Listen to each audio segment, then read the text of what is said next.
la charia, le djihad, le salafisme, le wahhabisme. La conversation médiatico-politique s'est tellement bien emparée ces derniers mois et ces dernières années de l'islam qu'il faut bien reconnaître que l'on n'y comprend plus rien. Alors, est-ce qu'il est plus réaliste de comprendre l'islam ou de comprendre pourquoi on n'y comprend plus rien? Vaste question, et c'est entre ces deux projets, en tout cas, que balance le premier de nos invités d'aujourd'hui, Anne-Sophie. Oui, Adrien Candiard, bonjour. Bonjour. Vous êtes frère dominicain, membre de l'Institut d'études orientales au Caire, et vous êtes l'auteur de ce petit ouvrage qui s'appelle « Comprendre l'islam », ou plutôt « Pourquoi on n'y comprend rien ». Le dessin est grand. Et à vos côtés, Nassira El-Mouadem, bonjour. Bonjour. Vous êtes journaliste, directrice du Bondi Blog, et nous reviendrons avec vous sur la façon dont les médias parlent de l'islam à travers trois grands sujets de ces dernières semaines, à savoir la multiplication des invitations d'Éric Zemmour sur les plateaux de télévision, la publication d'une enquête sur les musulmans de France par l'Institut Montaigne, et la diffusion du nouveau magazine de M6, Dossier Tabou, consacré pour son premier numéro à l'islam. Alors, comprendre l'islam, ou plutôt pourquoi on n'y comprend rien, voilà un titre bien alléchant pour un livre ou pour une émission, livre dont nous accueillons l'auteur aujourd'hui sur ce plateau. Alors, Adrien Candiard, vous êtes sans doute assez peu connu de nos abonnés comme des téléspectateurs ou des lecteurs de presse en général. Vous ne comptez pas parmi les spécialistes hyper présents, omniprésents de l'islam qu'on convoque en permanence sur les plateaux de télévision. Il faut dire que vous avez une biographie assez particulière et atypique, puisque Anne-Sophie le disait, vous êtes frère dominicain.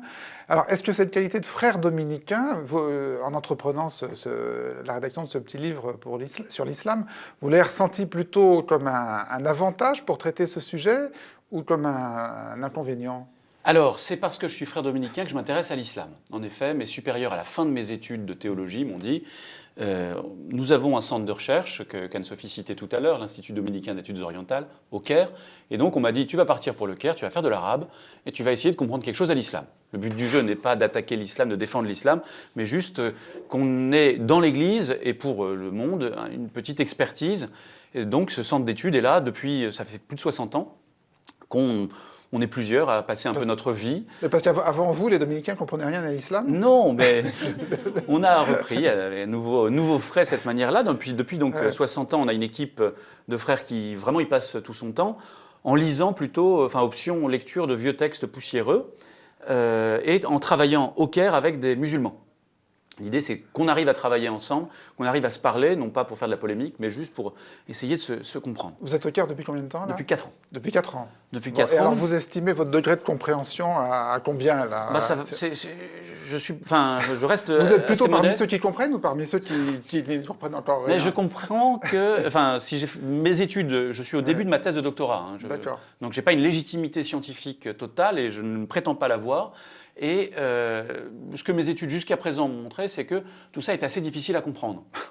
Bon. Quand même, et qu'on ne peut pas être spécialiste de tout. C'est un des problèmes qu'on a quand vous êtes islamologue et que vous présentez non seulement dans la vie publique, mais même dans les repas de famille ou n'importe quoi, tout le monde va vous interroger, alors non seulement sur mon sujet de thèse qui est sur de la théologie classique, sur les relations entre foi et raison au XIVe siècle, mais aussi sur tous les sujets liés à la religion. Alors on me dit, mais le Sénégal, est-ce que c'est... Moi, je ne connais rien au Sénégal.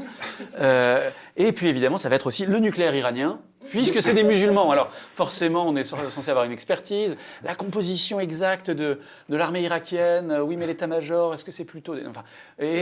sans compter les circuits de financement occulte des mosquées en France. Enfin, toutes choses sur lesquelles je suis totalement incompétent. Alors c'est des sujets tout à fait intéressants, il en faut des spécialistes, mais je crois que personne ne peut tout tenir à la fois. Non, ça paraît clair. En tout cas, c'est rafraîchissant de commencer une émission par une déclaration d'incompétence. Ça arrive assez rarement à la télé en général et même dans Arrêt sur image. Mais elle n'est pas totalement modeste parce que je pense que personne n'est compétent sur tout. On a l'habitude d'entendre plutôt en islamologie des politologues, à la rigueur des médiévistes, des historiens, mais très peu de gens qui travaillent sur l'islam comme religion. Et du coup, le succès de ce petit livre, qui vient d'une conférence au départ que j'avais donnée au lendemain des attentats, à mon avis vient du fait que le point de vue est un point de vue de quelqu'un qui travaille en théologie musulmane. D'accord. Alors, pour essayer de cerner votre position d'emblée, le livre s'ouvre sur cette phrase qui, je pense, résume bien la position qui est la vôtre. Il y a deux erreurs courantes. La première, c'est de croire que l'islam existe, et la seconde, c'est de croire qu'il n'existe pas. Est-ce que vous pourriez développer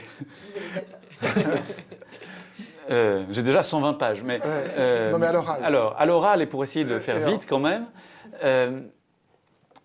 en effet, on a depuis quelques années envie d'utiliser l'islam comme religion, comme clé explicative de tout. Pendant des années, surtout en France, on considérait que la religion n'expliquait rien, qu'elle n'était que le phoné d'autre chose. Et alors depuis peu, ça y est, c'est l'islam qui va tout expliquer. Moi, quand j'étais enfant en France, il n'y avait pas de musulmans. Il y a 25 ans en France, il n'y avait pas de musulmans, il y avait des arabes.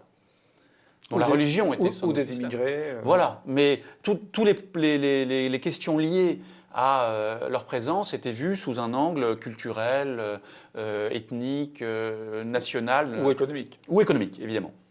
Et aujourd'hui, on a l'impression que la question massive, majeure, est la question théologique. Ce qui est un peu surprenant. Alors, on va me dire que comme prêtre, ça me fait plaisir, mais je crois qu'il y a une erreur là-dedans. Et de croire que l'islam est la clé, c'est une erreur d'autant plus grande que l'islam est très divers.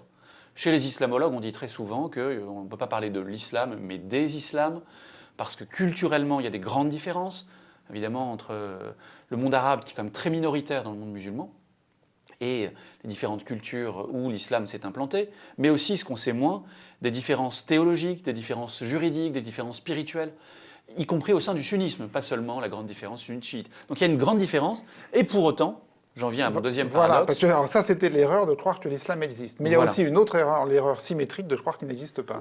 C'est-à-dire qu'il est tentant, quand on a un petit peu travaillé sur, et qu'on sait se diriger un peu dans tous les groupes et toute la diversité que je viens d'évoquer, il est tentant ensuite de noyer le poisson.